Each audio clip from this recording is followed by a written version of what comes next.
பாலஸ்தீன பிரதேசத்தின் முக்கிய மையத்தை தாக்கியளித்த இஸ்ரேல். பாலஸ்தீனியர்களை சுற்றி வளைத்த இஸ்ரேல் பாலஸ்தீன கைதிகள் சங்கம் சுட்டிக்காட்டு. ட்ரம்பின் கருத்துக்களை ஆதரிக்கும் எகிப்து.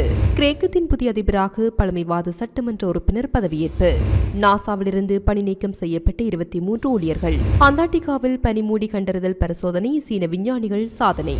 பாலஸ்தீன பிரதேசத்தின் முக்கிய கருவுறுதல் மையத்தை இஸ்ரேல் வேண்டுமென்றே தாக்கி அளித்துவிட்டது என்றும் அதே நேரத்தில் முற்றுகையிட்டு பாதுகாப்பான கர்ப்பம், பிரசவம் மற்றும் பிறந்த குழந்தை பராமரிப்பு ஆகியவற்றை உறுதி செய்வதற்கான மருந்துகள் உள்ளிட்ட உதவிகளை தடுத்து நிறுத்தியதாகவும் ஐநா விசாரணை ஆணையம் கூறியுள்ளது. பாலியல் மற்றும் இனப்பெருக்க சுகாதாரத்தை முறையாக அளிப்பதன் மூலம் காசாவில் உள்ள பாலஸ்தீனியர்களின் இனப்பெருக்க திறனை இஸ்ரேலிய அதிகாரிகள் ஓரளவு அளித்துள்ளனர் என்றும் ஆணையம் கண்டறிந்துள்ளது. இது காசாவில் இஸ்ரேலின் போரின் போது 2 வகையான இனப்படுகொலை செயல்களுக்கு சமம் என்று அது ஒரு அறிக்கையில் தெரிவித்துள்ளது. அதன் 5 பிரிவுகளில் இஸ்ரேலை குற்றம் சாட்டிய 2 பிரிவுகளும் அதன் உடல் ரீதியான அழிவை கொண்டு வருவதற்காக கணக்கிடப்பட்ட வாழ்க்கை நிலைமைகளை வேண்டுமென்றே குழுவில் திணிப்பதாகவும் குழுவிற்குள் பிறப்புகளை தடுக்கும் நோக்கில் நடவடிக்கைகளை திணிப்பதாகவும் விசாரணை கூறியது.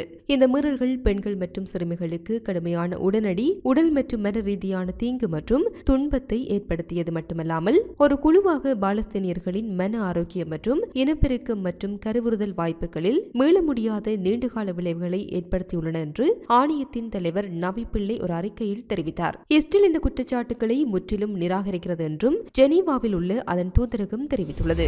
இந்த நிலையில் வெளியுறவு அமைச்சகத்தின் அறிக்கையின்படி காசா குடியிருப்பாளர்கள் அந்த இடத்தை விட்டு வெளியேற வேண்டும் என்று கோரக்கூடாது என்று ட்ரம்பின் கருத்துக்களுக்கு எகிப்து நன்றி தெரிவிக்கின்றது. கடந்த புதன்கிழமை வெள்ளி மாளிகையில் அயர்லாந்தின் தவோசேஜ் மைக்கேல் மார்டினுடனான சந்திப்பின் போது ஒரு கேள்விக்கு பதிலளிக்கும் விதமாக காசாவில் இருந்து யாரும் பாலஸ்தீனியர்களை வெளியேற்றவில்லை என்று ட்ரம்ப் கூறியதை அடுத்து இந்த அறிக்கை வந்துள்ளது. காசாவில் மனிதாபிமான நிலைமை மேலும் மோசமடைவதை தடுக்க வேண்டியதன் அவசியத்தையும் பாலஸ்தீன பிரச்சினைக்கு நியாயமான நிலையான தீர்வுகளை கண்டறிவதன் முக்கியத்துவத்தையும் இந்த நிலைப்பாடு பிரதிபலிக்கிறது என்றும் எகிப்திய வெளியுறவு அமைச்சகம் குறிப்பிட்டுள்ளது. கடந்த மாதம் காசாவை அமெரிக்கா கையகப்படுத்த வேண்டும் என்றும் போரினால் பாதிக்கப்பட்டு பாலஸ்தீன மக்களை அண்டை நாடுகளுக்கு நிரந்தரமாக இடம்பெயர்க்க வேண்டும் என்றும் ட்ரம்ப் பரிந்துரைத்த போது மத்திய கிழக்கு மற்றும் அதற்கு அப்பால் முழுவதும் அதிர்ச்சி அலைகளை அனுப்பினார் என தெரிவிக்கப்பட்டுள்ளது.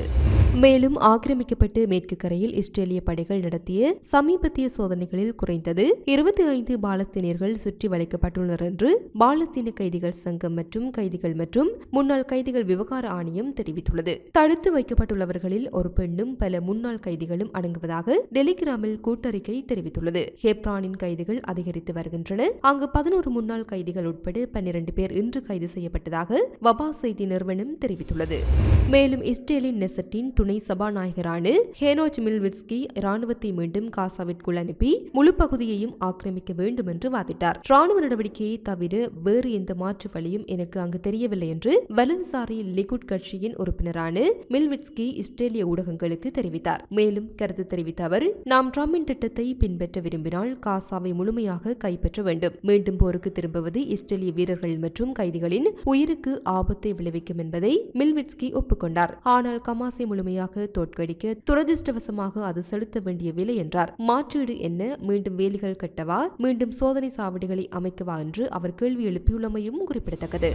ஆப்கானிஸ்தான் முழுவதும் ஆயிரக்கணக்கான இடம்பெயர்ந்து திரும்பி வந்த மற்றும் ஏழை குடும்பங்களுக்கு உதவுவதற்காக சர்வதேச மற்றும் உள்நாட்டு உதவி நிறுவனங்களுடன் 4 புரிந்துணர்வு ஒப்பந்தங்களில் ஆப்கானிஸ்தான் அகதிகள் மற்றும் திருப்பி அனுப்பும் அமைச்சகம் இன்றைய தினம் ஒரு அறிக்கையில் தெரிவித்துள்ளது. கையெழுத்திடப்பட்ட புரிந்துணர்வு ஒப்பந்தங்களின் மொத்த தொகை 7.3 மில்லியன் அமெரிக்க டாலர்களை எட்டியுள்ளது. இதனால் காபுல், ஹெரத், பெரநங்கர்ஹார், நூரிஸ்தான் மற்றும் குனார் மாகாணங்களில் 860க்கும் மேற்பட்ட குடும்பங்கள் மற்றும் 37,718 பேர் பயனடைந்துள்ளனர் என்று அந்த அறிக்கையில் தெரிவிக்கப்பட்டுள்ளது. இந்த நிறுவனங்கள் மேற்படி மக்களுக்கு பணம், தங்குமிடம், தொழில்நுட்பம் மற்றும் தொழில் பயிற்சி மற்றும் சூரிய மின்சாரம் ஆகியவற்றை வழங்கும் என்று தெரிவித்துள்ளது. பிப்ரவரியில் ஹெராத், பட்ஸ்கிஸ், பெரா மற்றும் தெற்கு கந்தர்ஹார் ஆகிய மேற்கு மாகாணங்களில் திரும்பி வந்தவர்களின் குடும்பங்களுக்கு உதவுவதை நோக்கமாக கொண்ட முன்னணி உதவி நிறுவனங்களுடன் அமைச்சகம் புரிந்துணர்வு ஒப்பந்தங்களில் கையெழுத்திட்டது. ஆப்கானிஸ்தான் இடைக்கால அரசாங்கம் உள்ளூர் மற்றும் சர்வதேச அமைப்புகளை நாட்டில் முதலீடு செய்வது, வேலை வாய்ப்புகளை உருவாக்க உதவுமாறு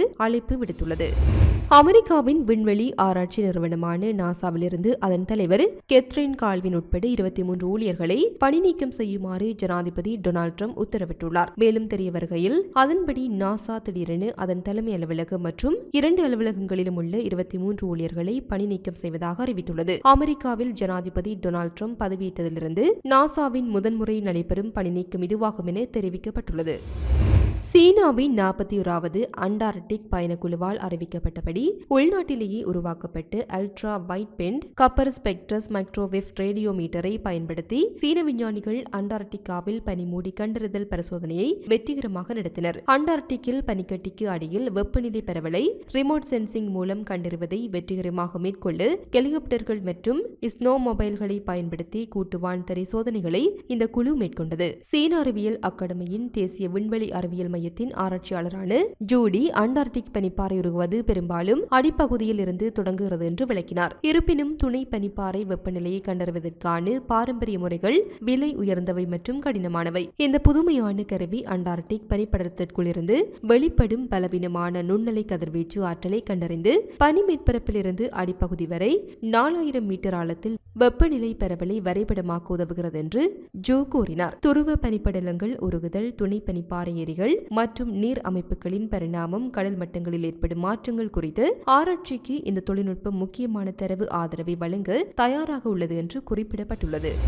2 ஆண்டுகளுக்கு முன்பு ஏற்பட்டு ஒரு கொடிய ரயில் பேரழிவு தொடர்பாக நீடித்து வரும் பொதுமக்களின் கோபத்தை அரசாங்கம் எதிர்த்து போராடி வருகின்ற நிலையில் மூத்த பழமைவாத சட்டமன்ற உறுப்பினர் கான்ஸ்டன்டைன் டசவுலாஸ் இன்று கிரேக்கத்தின் புதிய ஜனாதிபதியாக பதவியேற்றார். 2023 ஆண்டு 57 பேரை கொன்று ரயில் மோதலின் விளைவுகளை மத்திய வலது அரசாங்கம் இன்னும் கையாண்டு வருகின்றது. இது அரசியல் பொறுப்பு குரல் இல்லாததால் வேலை நிறுத்தங்கள் மற்றும் வெகுஜன ஆர்ப்பாட்டங்களை தூண்டியது. இந்த நிலையில் இன்றைய தினம் ஜனாதிபதி காவலர்கள் மடிப்பு சட்டைகள், சிவப்பு தொப்பிகள் மற்றும் வளைந்த சட்டைகளை அணிந்து பாராளுமன்றத்திற்கு வெளியே அமைக்கப்பட்டு ஒரு தற்காலிக நினைவு சின்னத்தை கடந்து மெதுவாக அணிவகுத்து சென்றனர். மெழுகுவர்த்திகள் மற்றும் பூக்களால் அலங்கரிக்கப்பட்ட அஞ்சலியில் பாதிக்கப்பட்டவர்களின் பெயர்கள் சிவப்பு வண்ணப்பூச்சுகளுடன் வரையப்பட்டிருந்தன. கடந்த மாதம் அவர் தேர்ந்தெடுக்கப்பட்ட பிறகு டசவுலாஸ் தேசிய ஒற்றுமையை மேம்படுத்துவதாக உறுதியளித்தார். கிரீஸ் முன்னேற்றம் மற்றும் நம்பிக்கைக்காக பாடுபடுவதோடு அதன் சர்வதேச நிலைப்பாட்டை மேலும் மேம்படுத்த வேண்டும் என்று அவர் கூறினார். இந்த இலக்குகள் பரவலாக பகிரப்படுகின்றன என்று நான் நம்புகின்றேன். கருத்து கணிப்புகளில் முன்னிலை வகித்த போதிலும் பிரதமர் கைரியாகோஸ் மிட்சோடாகிஸ் சமீபத்திய வாரங்களில் தனது ஒப்புதல் மதிப்பீடுகள் சரிந்ததை கண்டார். பொது நம்பிக்கையை மீட்டெடுக்கும் முயற்சியில் அவர் அமைச்சரவை மறுசீரமைப்பதை தயாரித்து வருகின்றார். ஏனெனில் அவரது அரசாங்கம் தீவிர வலதுசாரி கட்சிகளுக்கு ஆதரவு இழந்து வருவதாக ஆய்வுகள் தெரிவிக்கின்றன. ரயில் பேரழிவை அரசாங்கம் கையாண்ட விதத்தை எதிர்த்து கோஸ்பார் ஸ்பிரீடம் என்ற சிறிய இடதுசாரி கட்சி இன்றைய தினம் பதவியேற்பு விழாவை புறக்கணித்தது. திருமணம் செய்து கொள்ளாமல் கணவன் மனைவியாக வாழ்ந்து வந்த ஒரு குழுவை சட்டப்பூர்வமாக திருமணம் செய்து கொள்ளும் நடமாடும் சேவை நேற்று தெனிஜாயவில் நடைபெற்றது. இந்த திட்டத்தில் 500 பேர் பங்கேற்றுள்ளதாக தெரிவிக்கப்படுகின்றது. இதன்போது குழந்தைகள் பெற்று கணவன் மனைவியாக வாழ்ந்தவர்கள் சட்டப்படி திருமணம் செய்து கொண்டனர். இதுபோன்ற பல குடும்பங்களுக்கு திருமண சான்றிதழ் வழங்கவும் நடவடிக்கை எடுக்கப்பட்டது. மேலும் அடையாள அட்டை, பிறப்பு சான்றிதழ் இல்லாதவர்களுக்கு பிறப்பு சான்றிதழ் மற்றும் அடையாள அட்டைகள் வழங்கப்பட்டன. இது போன்ற பல செய்திகளை தெரிந்து கொள்ள நம்முடைய சமூக மீடியா யூடியூப் சேனலை சப்ஸ்கிரைப் செய்து அருகில் உள்ள பெல் பட்டனை கிளிக் செய்யுங்கள். மேலும் செய்திகளை உடனுக்குடன் தெரிந்து கொள்ள சமூகமீடியா.com என்ற இணையதளத்தின் வாயிலாக எங்களுடன் இணைந்திருங்கள்.